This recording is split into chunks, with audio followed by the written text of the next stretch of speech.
About 3 summers ago, I was out playing smash ball on the beach with my buddy. Smash ball's like ping pong on the beach, but there's no table, no net, no scoring. You're rallying, keeping the ball elevated. So we're playing, and this little 8-year-old comes over and sits down on his knees by us while we're playing. And after a few minutes, he gets that itch. And he's like, hey, would it be possible if I could play? So my friend Bob gave him his paddle. So he and I ended up playing. His family is all sitting in a row looking at the ocean, and we're probably 20 yards away. And so we're playing. We ended up playing for 45 minutes, just this kid and I. And I said, all right, bud. I said, I got to go now. And so I started to walk to the seawall to head up to my house. And he followed me over to the seawall. So we sat on the seawall for a few more minutes, and he looked me in the eyes and he said, this is the greatest day of my life. My dad is 83 years young. Every morning, he sends my sister and I and all his grandchildren a good morning message. It's always something uplifting, positive, and encouraging. And it always says, I love you.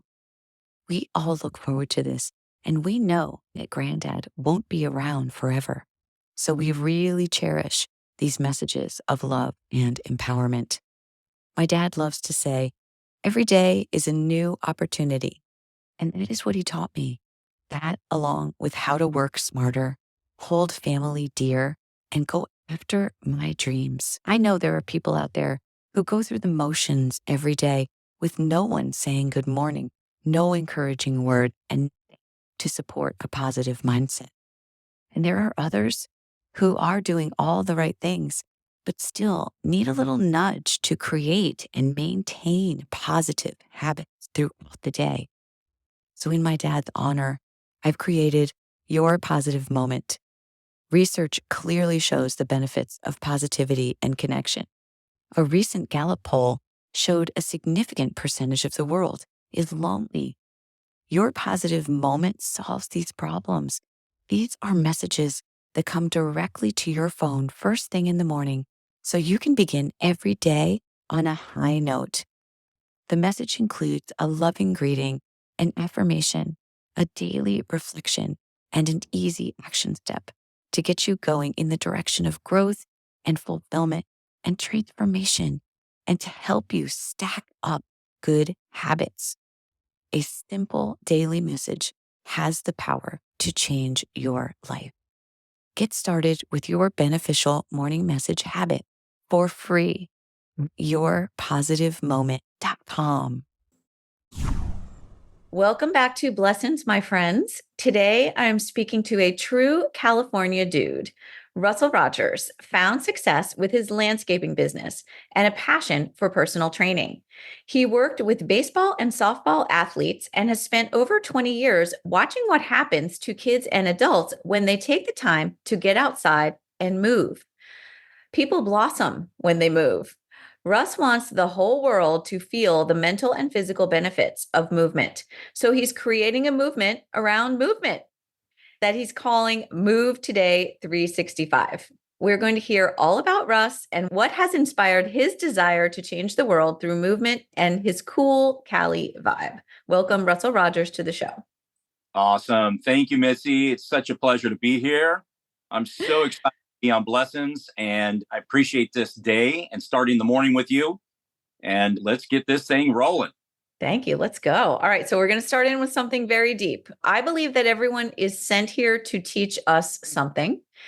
And so I want to know, who has been an influential teacher to you, positive or negative? And what story does this question make you recall from your life? I would go back to college baseball coach, John Scalinas. I went there. I was actually set to go to Fresno State to play baseball. And about 3 months at the beginning of the summer, I was approached by another local coach in Modesto who said, hey, have you ever thought about going to Cal Poly and playing baseball? And I said, I'm already set and ready to go to Fresno State. And so he said, why don't you just consider? John Scalinas is the coach. He is a great guy, winningest baseball coach in college baseball history at the time. And I just said, okay, let's make this trip. So my dad and I flew down. We were met by the coach, and we were picked up in this old beater baby blue station wagon. And I was like, what in the world am I getting into? He's this bow-legged Italian baseball coach. We get to the diamond and no frills, nothing like that. But he had us every fall. I hit the short story of it is I ended up not going to Fresno State, ended up going to Cal Poly because I just felt in my heart, this is the place for me. And it was the choice at a young age, at 17, making that decision. That was probably one of my first major decisions in life was at 17, was choosing between Fresno State and Cal Poly.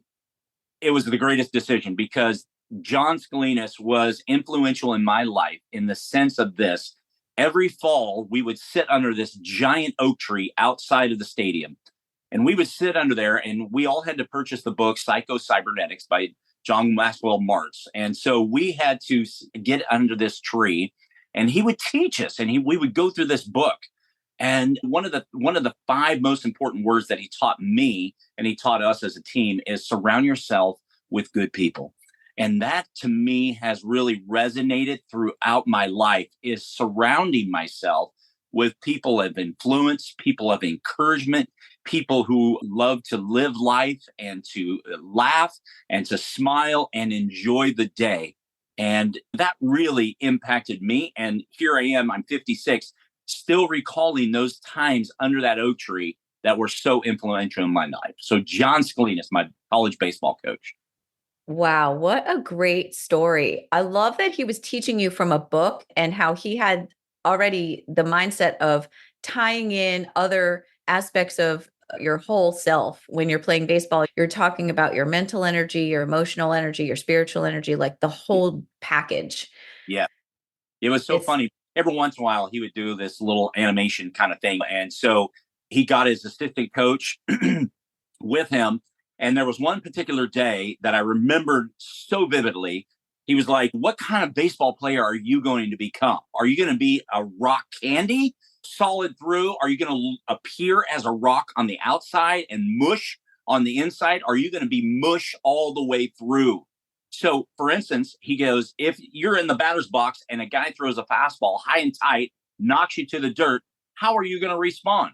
Are you going to respond like mush? Are you going to appear to be solid, but you're really mushy inside? Are you going to be rock solid? Are you going to jump back to your feet? So he brought his assistant coach out there. And it was so funny because they're going in here. And here's my old coach who's about 70 years old. And they're acting like they're doing this little boxing match. And the assistant coach comes in and coach gives him a left to the jaw and knocks him down. And he gets right over the top and he's, come on, get up. And the coach is laying on the ground. And then the next time he said, now here's a guy that's rock candy with a little mush inside. And so he hits him and he falls to the ground and he's stumbling around on the dirt. He's, come on, get up. He's making an attempt to get up. But the rock candy guy, he goes, I knock him down and he pops back up. You knock him down and you pop back up. He goes, this is the type of athlete that we want here at Cal Poly. But think about it further than that. What do you want to be in life? Who do you want to be throughout? Because you're going to get knocked down continuously throughout your life. What are you going to do? Are you going to lay flat? Are you going to take a while to get back on your feet? Or are you going to pop back up and take the next thing that comes to you in life? So that was so inspirational and influential in my life. Absolutely. What a great metaphor too. Just popping back up, getting back out there, making it happen. Gosh, wow. Okay, that's amazing. That's a great way to start off. I love it. Okay, so you already got me going. Were you born in California? Yes, Modesto, California. It's in the Central Valley. Yes, it must have been a beautiful place to grow up. It was about 60,000 people at the time when I was growing up. My mom and dad had purchased a property out in farmland, along with another friend of theirs bought the lot and they split it in half. So we had 3.5 acres and it was just great. We had cornfields across the street, very outdoorsy, very rural, very dirt, a lot of dirt, but it was our upbringing. And my mom and dad slowly built it. So I moved in when I moved in. I was 8 months old when I moved in there and my mom lives there to this day. A great home. Everybody loves to come there. My brothers, their family, their kids, the grandkids, great grandkids. It's a place that we can come that's family, community oriented. How wonderful. So you grew up with how many siblings? 3 siblings. All brothers? 2 brothers and a sister. My brothers, I was the youngest. They were all much older than me. My next oldest brother was 7 years. There's 7 years between us. Lost my sister about 18 years ago to hepatitis C. She had a blood transfusion when she was 16.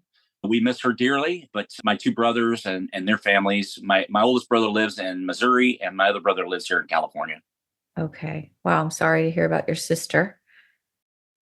Thank you. Close-knit family. What was your family life like? Oh man, my parents were everything. My mom is still living. She's 85. My dad passed in 2020, not of COVID. He actually died a week before of dementia, a week before COVID started. It was amazing. We probably had one of the last funerals. About 600 people attended. My dad was very well known in the community. He was a contractor, so he had many friends. They were involved in church. Church was our life growing up. We had a large youth group. I have friends today that I stay connected to in life, and that's super, super important. But my parents were hands-on. I told you that my dad and I flew to Cal Poly to check it out. My dad got his pilot's license when I was, I believe, a junior in high school, but he knew that I was going to go to college and play baseball, and so he got his pilot's license to tool around. But really, the main decision was so that wherever I ended up going, he could fly and watch me play. My parents did not miss any events. They never missed a game. They were always present. My dad was super busy with his construction company. But when it came to dinner time, and this was pre-cell phones, but when it came to dinner time, our house phone rang all the time. And my dad would never answer that phone until after dinner was over because it was so important for him to stay with the family, stay locked in, have conversation around the table. But my mom made meals every day. We ate dinner, lunch, whenever we could, 7 days a week together as a family. It was super important. That is amazing and also pretty rare. It is. It is. My mom's a great cook. My dad was a great communicator. My mom's a little bit more quiet. So we would have conversation. Sometimes we would talk work, but we would oftentimes they wanted to know about me. They wanted to know about my day. They wanted to know about school and sports. But it was sports was a topic of discussion all of the time in our household. And we had a pool. My parents put a pool in around when I was about 8 years old. So my friends would come over. We would swim all the time. We had a basketball court in the front. We'd play basketball sometimes till midnight out there. And then we had a buddy that we'd run to Taco Bell at 1 a.m, grabbing some tacos in the back of the RX-7. Great life. And you created things to do. But my family, very loving. Family is so important. There's about 50 of us and with all the great grandkids. So when we all get together, which is not that often, we'll have anywhere from 25 to maybe 50 family members together for Thanksgiving or Christmas, Easter, main holidays. Wow. That's beautiful. And I can see why you are the way you are because of that. And maybe that's something that has inspired your whole outlook on what the world needs today. It seems like maybe that has fed into it. What would you say? Yeah, I'm 100% believer in that. I went through a divorce 11 years ago. It was very trying for my children. My children are all adults. They have kids now. My son does not. He's single. But even though we went through that, it was really important for me as a father to instill in them love. Here's an interesting thing, Mitzi, is that my parents, as close-knit as we were and are with my mom, we never said, I love you. We never said that growing up, but I knew they loved me. They showed it. There was care, there was nurture. And I felt that from them. There was 100%. I felt that from them, but we never said, I love you. But for me, with my kids, the last thing that we say on every conversation that I make it a point is to say, I love you. I tell my mom, I love you. I told my dad probably the last 5 years of his life, when we found out he had dementia, I couldn't say those words enough while he was present.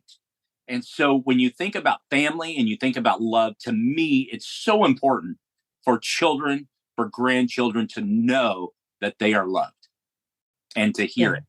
To hear those words. Yes. Yeah, I get that. In my family, we always say, I love you. We have said it with my own parents. I think it was a constant. Probably with the extended family, not as much, although I felt very loved, but I'm the same way as you. I'm always saying, I actually text my kids, I love them every night. And we Yes. talk and we say, I love you after you never hang up the phone without saying, I love you with Absolutely. anyone. And it's really interesting because I know someone very close to me who did not grow up with that. And only through our relationship did that person start to say, I love you Mm, to the people in their family. And it is really something you notice in other people.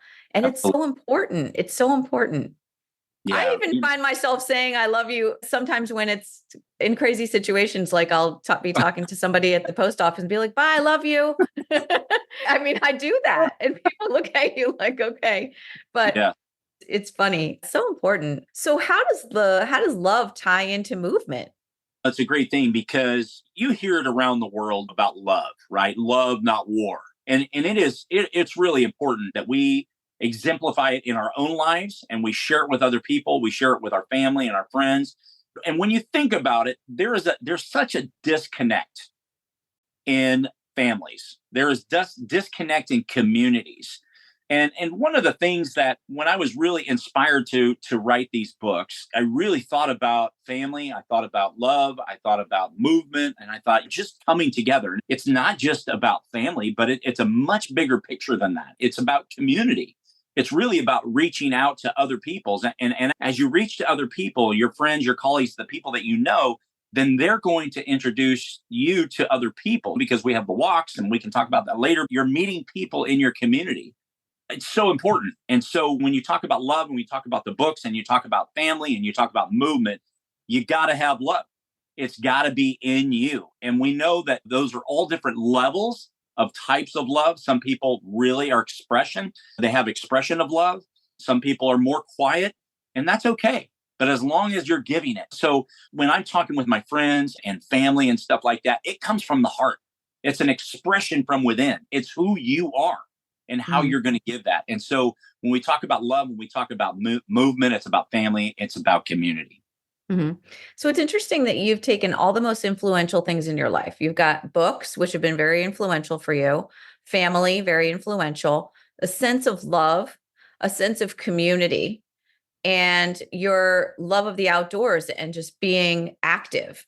And you've Yes. taken all that and taken a look at those things that have fueled the success and positivity in your own life. And now you're trying to make that available to everyone in the world.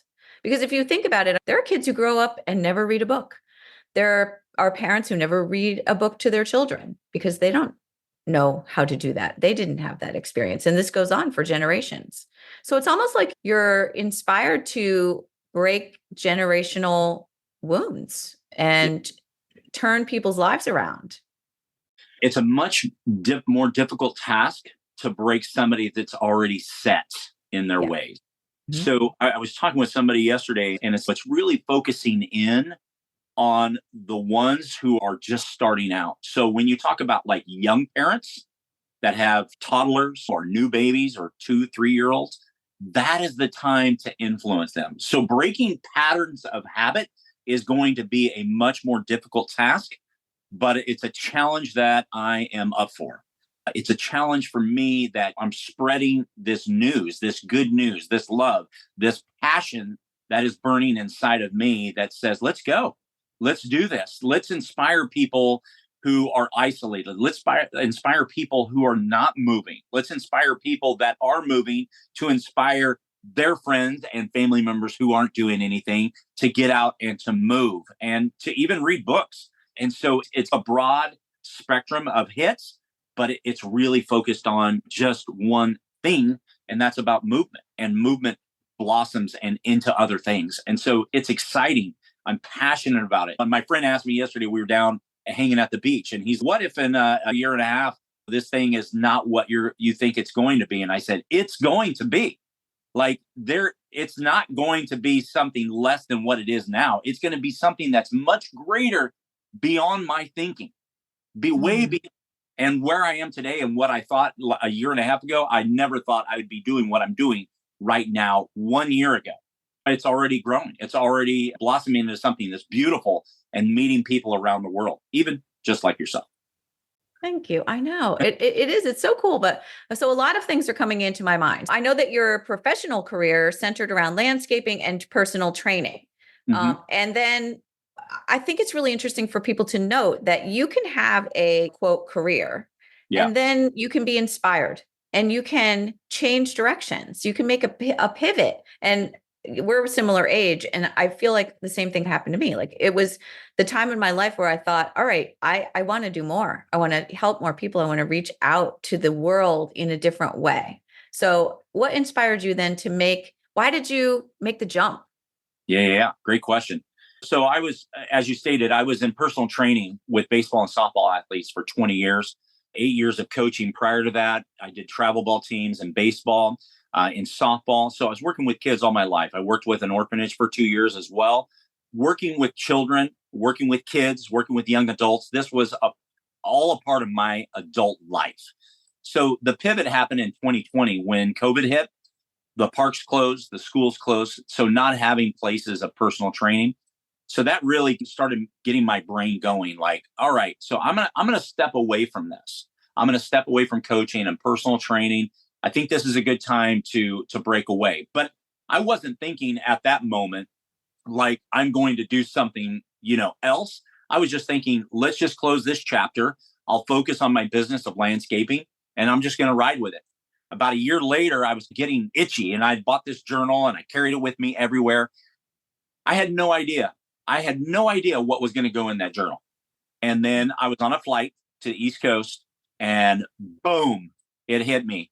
And I opened up that journal. It was empty and I started writing word after word, page after page. And I all of a sudden I had all these pages of just everything that was coming into my life and into my heart and into my mind. And then I was like, wow. So now what am I going to do with all of this? So over the next several months, really continuing to write, but really dissecting what I had. And I was like, I think I'm going to write a book.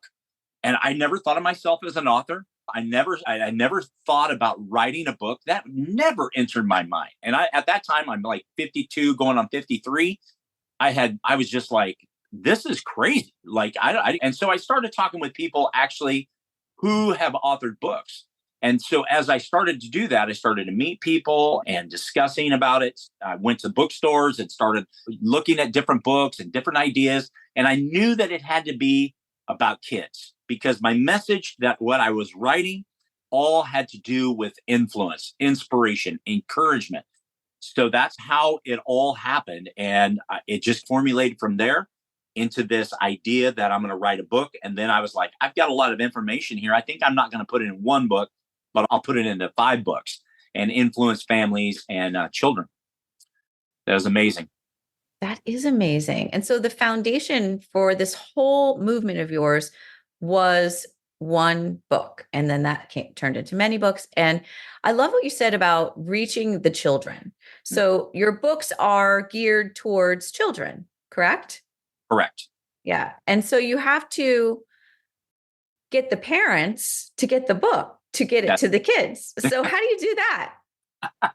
Yeah. So networking, meeting people, connecting with people, really being out in front of people as much as I possibly can and talking about it on a daily basis, being on podcasts, going to events, meeting people, sharing my passion, sharing what I'm doing, sharing via social media, all the things that really surround getting that message out.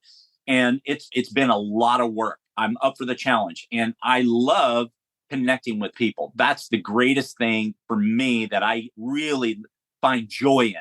And so meeting new people in different communities. I was just up in Portland last weekend and meeting all different types of people in the Hispanic community.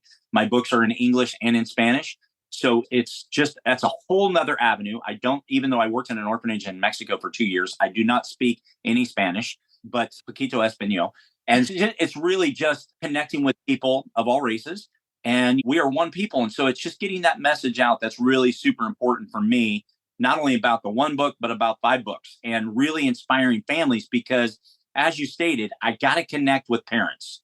So mom groups, dad groups, parent groups from infancy up to 5. And these books are really great for first time readers as well, Mitzi. They're big words, they're easy words So a kid that's just learning how to read, maybe kindergarten, first, second grade, these are great books for them. Very colorful. The books are very colorful, picturesque. And so it's great. So if I can inspire the parents, then they're going to read to the kids. And then hopefully at that point, the pages of what they read, they'll want to get up and get out and do an activity together.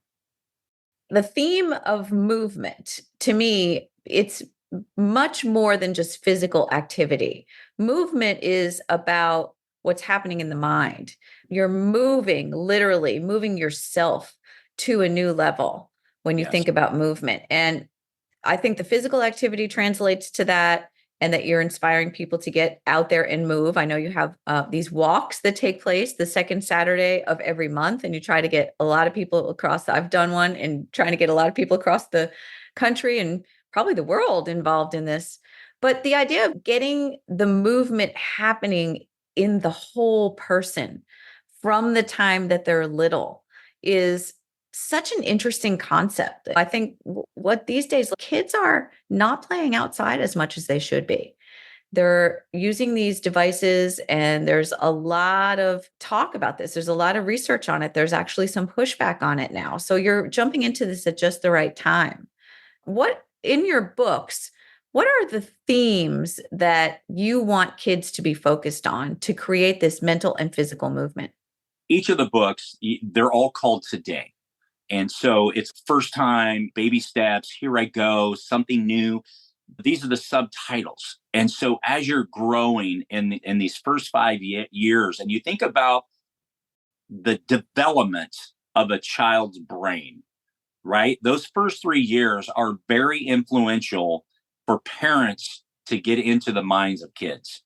Once they're at age 5, like for instance, I was walking by this place the other day, the Yard House, having dinner. Now, I wasn't eating dinner. I was just walking by it, and I was looking down, and the sidewalk is elevated to the restaurant. So you look down into the restaurant, and as I look down, I see mom, dad on the same side of the table.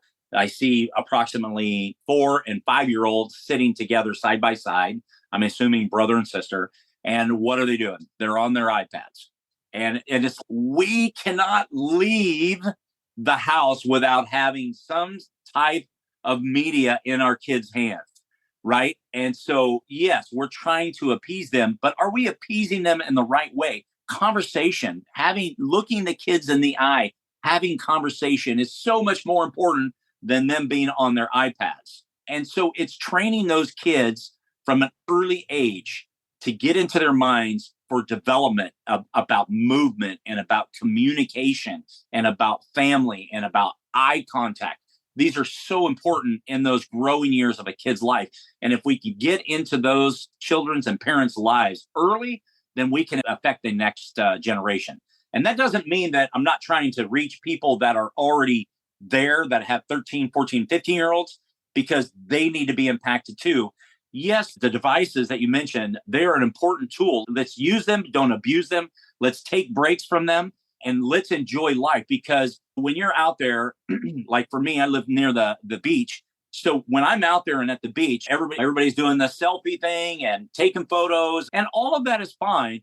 But take time to enjoy what is around you. Take it all in, because we get so consumed with going to our email, sending a message and all that kind of stuff. But we all, no matter what age, we all need to take breaks from that so that we can breathe fresh air. We can get outside. We can see nature. Last night, looking at the moon, huge moon out over the ocean, taking those times in to not look at your phone, but to enjoy what is around you and do movement while you're at it. Yeah, absolutely. There's a great new book. I don't know if you've read it. It's called The Anxious Generation by Jonathan Haidt.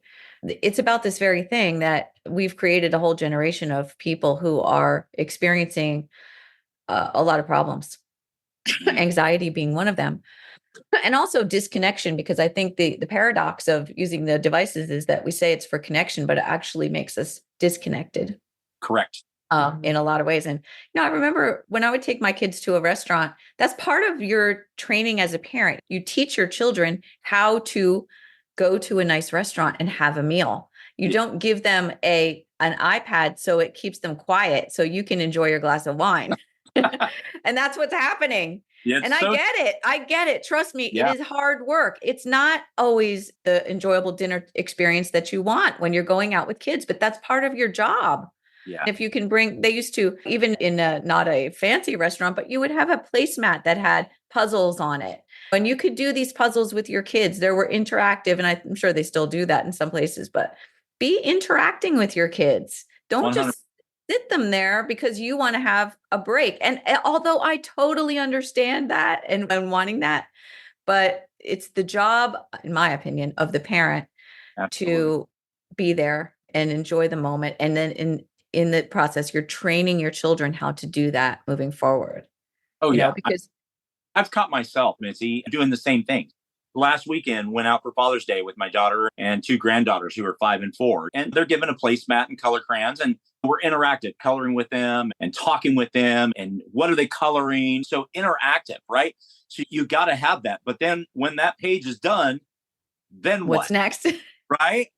I used to have a bag of toys. I would bring along a bag of activities, not an iPad or an electronic toy, but just other toys. You can bring a little, I don't know, all kinds of things, a little Play-Doh, a book that they can sit and read. There's lots of ideas. There are other puzzle games you could bring. I don't know, maybe that's no different, but I think that the device itself lends itself to a disconnection from human interaction. So if you can bring things to help them get through the meal Yes. that are allowing you to interact with them, it's better than having the device interact for you. Oh, absolutely. My 5-year-old, she's mellow, she's calm. She can sit at the table for an hour and no problem. The 4-year-old, she wants to get up, she wants to walk around. And so training her, and this is important, training her to sit down and stay still with running around. There are waitresses that are running around, there's people walking around, there's elderly, anything could possibly happen. So it's really training them. So when you think about training a child, that is just an important small lesson in their upbringing that yes, when we go to a restaurant, we're going to sit down and we're going to eat and we're going to talk and we're going to have interaction. Those are so important tools in a child's life. And that's just one little small tool of a much larger plan in their lives of training, right? Yeah, absolutely. It's your job to train them. And I always thought of it like this too. If I had a child who wasn't in the right frame of mind to sit for an hour or 2 hours in a restaurant, then I'm not going to go to the restaurant. Right. Just do something else. Sometimes your plans have to change as a parent. What you have in mind might not be what your child is ready for in that moment. And you have to be able to adjust and sacrifice. I think that those devices have definitely become a crutch for people to, I don't know, to avoid things in a lot of ways. And yeah, it's sad. But it is where we are. And I think we're recognizing it now. So bringing attention to things that people can do to benefit them, like the movement, is really interesting. So what kind of other benefits do people get from physical activity? It's physical activity is super important in our daily lives. Really what my message is, if you can take the time to work 8 hours and you can take time to eat 1 to 3 meals a day, if you can take time in your sleep, you can take time to read, whatever it is that you're taking time for in your day. What I'm asking people to do and encourage them to do is to take that same initiative and put it in their schedule, whether it's 5, 10, 15, 30 minutes a day, to start with some sort of movement. The easiest movement for all of us, and my friend Jared said it yesterday, is he's at the age now where walking is exercise is important. Walking is great for everybody. It's less impact on our bodies than running, and I'm not saying running's bad. Running is really good, but walking is easier on the body and it's getting the heart rate up, but it's about getting outside and enjoying the outdoors. So when you think about this, when you think about movement, it's so important in our lives because when you think about the stress, you think about the anxiety, you think about mental illness, all of these things that happen in our daily lives, movement, whatever fashion movement is in your life, will bring down those levels. in our lives. Mental illness is such a huge deal in our lives today and in our world today. And you think about it, and I say, are people really getting out? Because isolation is another problem. Whether you're living on your own and you're isolating yourself in your house, whether you have a family and you're isolated in all of the different rooms in your house. So isolation can happen at any different level in our daily living. We are made and we are designed to be with people. We are made to be outdoors. We are made to be active in our lives. And when you think about it, I asked my friend the other day, about a month ago, I said, how's retirement going? He's about 3 months into his retirement. He goes, it's not retirement, it's refinement. I'm refining my life now that I'm done with work. And so I thought about that. And I was like, wow, I love what he said, because we should never retire from doing anything. And the most important thing that we can do is move in our lives, because it is impactful in all aspects of our lives. I want to be healthy for myself, but I want to be healthy for my children and for my grandchildren so that I can move. I want to be active with them. I want to be able to play on the beach. I want to be able to dig holes and build castles. And I want to take walks and ride bikes. So when you think about it, it impacts every aspect of our life if we can get away from everything and just take an opportunity 5, 10, 15, 30 minutes a day of some sort of movement. Yeah, I agree. If you stop moving, you lose the ability to move. And it's the same as if you had a machine that you didn't use, an old bicycle that sat in your garage and you didn't use it, it would get rusty. The pedals would eventually freeze up. And the same thing happens to your body. And yeah, it's so true. My dad is 80, he just turned 83, I think, and he still jogs every morning. He is always working. He spends all of his days outside working around the house, doing all kinds of projects, and he runs, he does all this stuff, and he is miles above so many of his peers of his age because he has kept moving. It's such a important thing. My mom's 80 and works in the yard every day. Oh. It's great for her mind. Desto heat. She's out there. And I told her, I said, don't be in the direct sun, Mom. It's okay if you work, be in the shade, take care of yourself. You're 85. But that keeps her mind and her body going for the long haul. Yeah, it does. And so I love that you are creating a movement around this. So let's talk about the idea of movements. Creating a movement is not easy. That's a big thing. So this is a phenomenon that you're learning about. How do you get a movement to catch fire? That's a great question. It starts with me. And then from there, it's talking and connecting with people, right? And somebody, I think it was Craig Siegel that said, do you want to create a movement or do you want to create a business? And so movement happens, then business. But right now, it's all about passion. It's all about desire and sharing and inspiring other people the importance of movement in their lives. And I tell you, Mitzi, it's so awesome because I get little, direct messages, to me. I'll get an email, somebody will comment, and I love moving. I love it. And I love doing the walks. I love reading your books. It's so inspirational. So what that does is creating this movement, but yet now getting that feedback that just fuels me even more. And it's wanting me to get out there and share this message even more than what I'm doing now. And so other people inspire me, but it's just, even when I wrote the books, I kept it quiet. I didn't tell my friends. I didn't tell my mom for the longest time. I was working on a project every single day for 1 year to get these books published. And it was late in the game when I shared with my friends. I sent a text message to all of my friends and inviting them to the book launch. And they were like, what?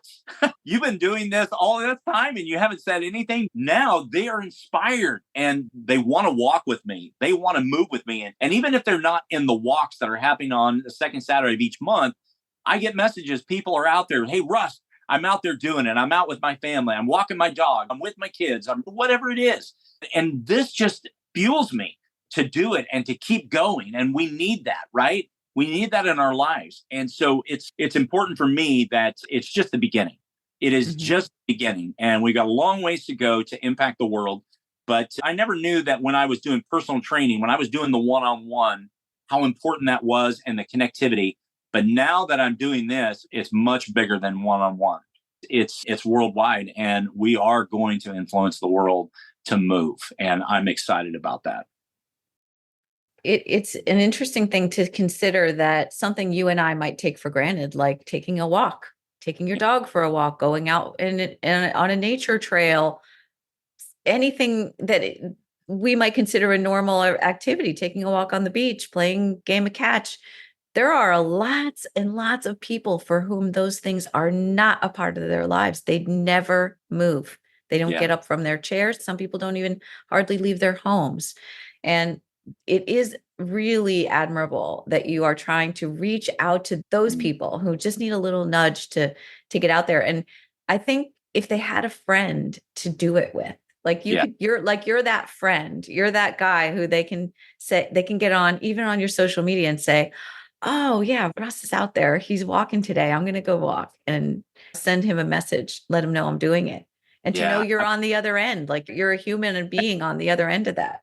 Absolutely. Absolutely. You've joined me in the walks, and you've sent video, and it's inspirational, right? And you and I have that bond, that of movement that connects us, and it's much bigger than that. But there was about 3 summers ago, I was out playing smash ball on the beach with my buddy. Smash ball's like ping pong on the beach, but there's no table, no net, no scoring. You're rallying, keeping the ball elevated.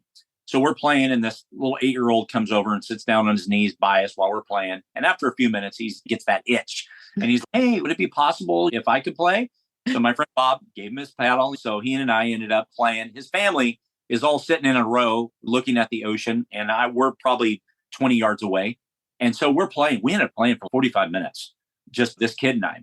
And I said, all right, bud. I said, I got to go now. And so I started to walk to the seawall to head up to my house. And he followed me over to the seawall. So we sat on the seawall for a few more minutes, and he looked me in the eyes and he said, this is the greatest day of my life. Oh, wow. Yeah, greatest day of my life.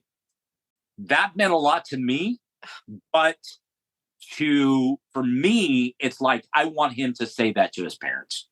I was blessed and honored to take that time. Never did I want accolade for spending time with this kid, but it was meaningful for him. So when you think about impacting people, it's taking time for people, right? Yeah. You take the time for people.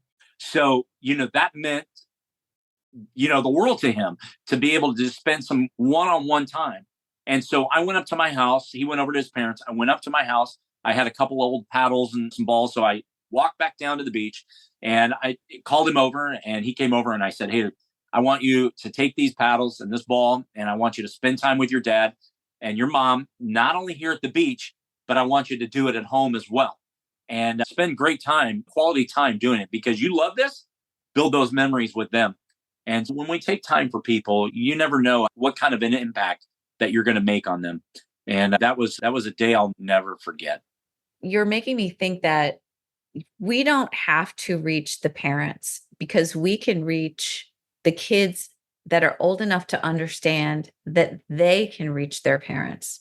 Yeah. Because there are parents who don't naturally do those kinds of things with their kids. That's right. A lot of them. There are too many of them, unfortunately. But they're still good parents. They're loving parents.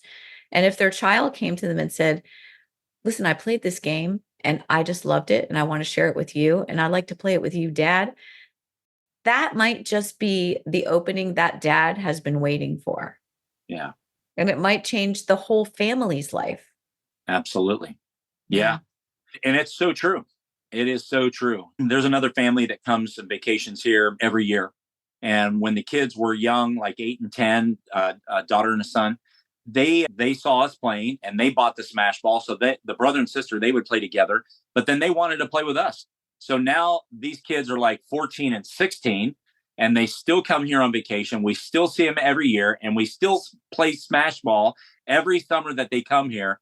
The parents are engaged. The parents are involved in the kids' lives. They interact with them. They're on vacation. They spend time reading. They spend time hanging out, but they're active as well together as a family. They're doing stuff on the beach together as a family. So every time I see them every summer, it's always a great time to connect with them, see them again. And yeah, for some people it does. Mitzi, it takes a little bit more initiative to do those types of things. And so I just encourage, because not everybody can be active because they may be overweight or they may have some sort of disability. So being able to overcome that obstacle, and that's why for me to be active and to be healthy and to move is important for me to be there for not only my own kids and grandkids, but for other kids. I want to be interactive with them as well and to do different activities. So it's really important. It is. And not to be afraid to go ahead and do this in public. Like the idea of if I came to the beach and I saw you playing smash ball, I would sit there and watch and I could just picture that. I think it inspires so many people when you're not afraid to put yourself out there and just be active, just Yeah. be involved in life, live out loud so that other people can feel they have permission to do it as well.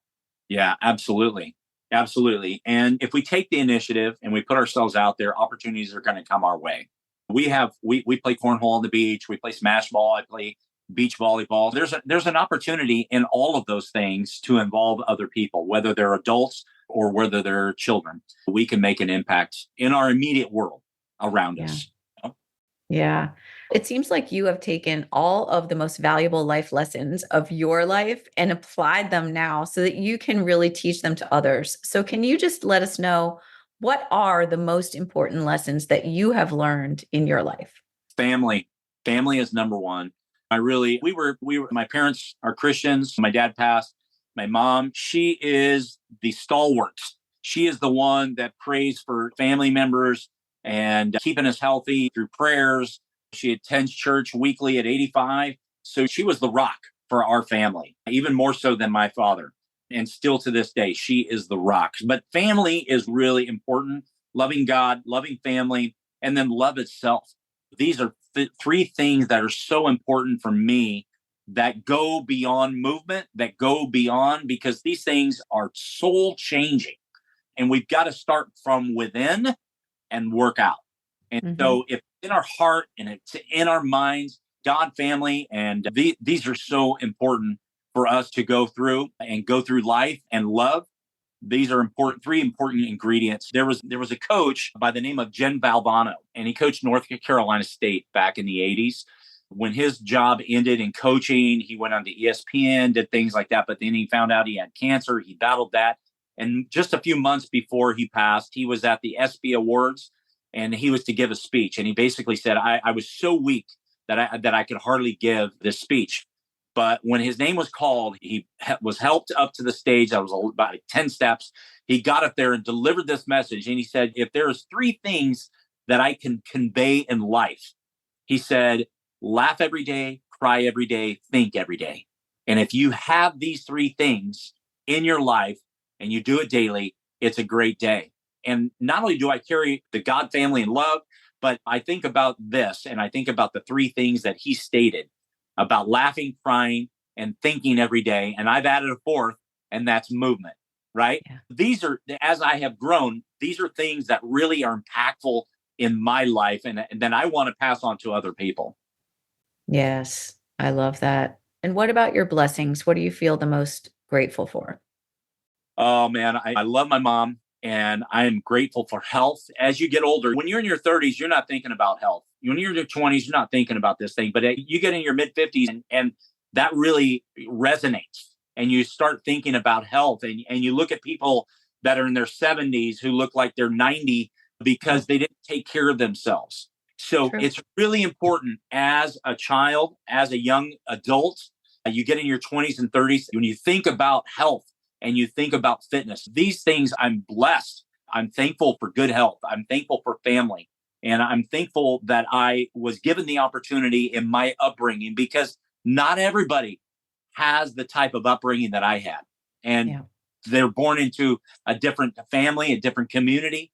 So it's a little rougher for a lot of people. And people are born with disabilities. My message in my books, all my books end with this message. Today is always the best day. So no matter your situation, no matter what you're going through in life, no matter the difficulty that you're facing, no matter if you're feeling the sense that I'm all alone in my life, whether I'm feeling that I have this disability and I can't overcome, whatever it is, think about these words. Today is always the best day. And that is a blessing. Wow. Thank you, Russ. I'm going to keep that with me today. And I hope everyone listening remembers that's easy to remember today. Mhm. Just that one word. Today's the perfect day. Yeah. Yeah, absolutely. Wow. So where can people get in touch with you? They want to do that. Yeah, you can follow me on Instagram at MoveToday365, or you can Facebook me at Russell Rogers and no D in Rogers, or you can follow me on my website. You can go to movetoday365.com. There's information on there about our walks that happen on the second Saturday of every month. So that's another one's coming up. We're halfway through this year with our walks. So we're going on walk number 7. It's fantastic. It's in communities. We're in 16 states. We're in 2 different countries, in Germany and Puerto Rico. And it's picking up steam. And so you can find me on any one of those social medias or on my website. There's podcasts that are on there. There's the Little Give TV show. My books are on there. My books are on Amazon as well. You can find me there. Books are called Today. And I also want to mention, Mitzi, that we just launched the first anniversary edition of my books called Today. So it's all 5 books into one, and much bigger with suggested activities at the bottom of each page. I'm super excited about it. My team has done a great work. Ninja Design Publishing did great work on this, and I'm so excited to continue to get this message out. So follow me, hit me up, tell me you're walking, tell me you're moving and being active, or what can I do? How can I help you to inspire you to make that first step? You got me wanting to go out and take a walk right now. And I wish I would lived on the beach near you, because I'd love to go down there and start playing a game of smash ball with you. But I'm over here in Pennsylvania and it's hot today, but it's very hot here today. It's going to be in the high 90s, but but I'm still going outside. There you go. Good. I love hearing that. Oh, thanks for joining me, Russ. I love having this conversation with you. You're so inspirational. Such a great big ball of energy, and I love it. Thank you. Thank you. Appreciate it.